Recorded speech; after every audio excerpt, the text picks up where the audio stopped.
খুনি বেশিরভাগ দিনের ভোট রাতে করা সেই আওয়ামী লীগ সরকার যারা হত্যা, খুন, গুম এবং গণতন্ত্রকে গলা টিপে হত্যা করেছে, যারা আমাদের 17 বছর আমাদের নাগরিক অধিকারকে কেড়ে নিয়েছিল, যাদের অত্যাচারের বিভীষিকাময় সেই সময়গুলিতে আমরা এসে প্রাণ খুলে আপনাদের সাথে কথা বলতে পারিনি, বিএনপির একটা অনুষ্ঠান করতে পারিনি, আত্মীয় স্বজনের বাসায় যেতে পারিনি, জানাজার নামাজে যেতে পারিনি, কবর জিয়ারতে যেতে পারিনি, কোন দাওয়াতে যেতে পারিনি।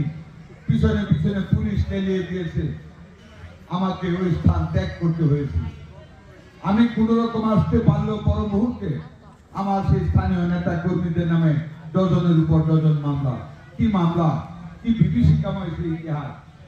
বোম ফাটায় পুলিশ, বিস্ফোরক মামলা দেয় আমার নেতা কর্মী না। এমন কোন নেতা কর্মী নাই যারা পরিচিত, যারা পিছনে ডজন ডজন মামলা নেই, তাদেরকে পলাতক জীবন যাপন করতে হয়েছে। আওয়ামী লীগের নিষ্পেষণে যারা প্রতিনিয়ত মার খেয়েছে, আর্থিকভাবে ক্ষতিগ্রস্ত হয়েছে, নিজের ভোটটা পর্যন্ত 17 বছর দিতে পারে নাই। 2018 নির্বাচন আপনারা জানেন, সেই 12টাতে আমি গিয়েছিলাম, আমি প্রার্থী ছিলাম তাদের শীতে। আমার চতুর্দিকে রামদয়ের যন্ত্রণানি, আমি একজন মুক্তিযোদ্ধা, কিন্তু সেদিন এত অসহায় ছিলাম সেই 12টার ব্রিজের উপর, আমি যে প্রাণে বেঁচে আসবো আমি এক মুহূর্তের জন্য ভাবতে পারি নাই। তখন আল্লাহ আমাকে জ্ঞান দিয়েছে, আমার আর এক কদম সামনে যাওয়া ঠিক হবে না। আমি পিডিআর এর গাড়িতে উঠেছিলাম। কি নির্মম ইতিহাস!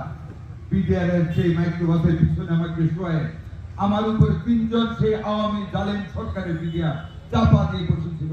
আমি একবার বলেছিলাম কষ্ট হচ্ছে, তো কষ্ট করেন, আর ছিলেন কে? কেন ইমাজিন এই দেশটা এই জন্য স্বাধীন করেছিলাম। আমি তো একটা মুক্তিযোদ্ধা, মুক্তিযুদ্ধের কমান্ডার ছিলাম। আমরা যুদ্ধ করেছিলাম বলে তো আজকে আপনাদের সন্তানেরা সারা পৃথিবী জুড়ে চাকরি করতেছে, সারা পৃথিবী জুড়ে সকলকে বুক উঁচিয়ে বলতেছে আমরা বাংলাদেশি।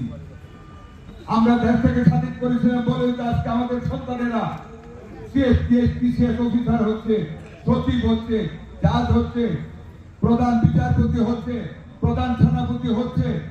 সেই আমেরিকান নাসা বিজ্ঞান সংস্থায় আমাদের বাঙালি নিয়ে সেখানে বিজ্ঞানী হিসাবে চান্স পেয়েছে।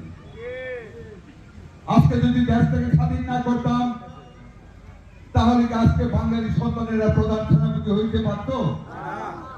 কর্নেল উসমানের মতো লোক, তার লিস্ট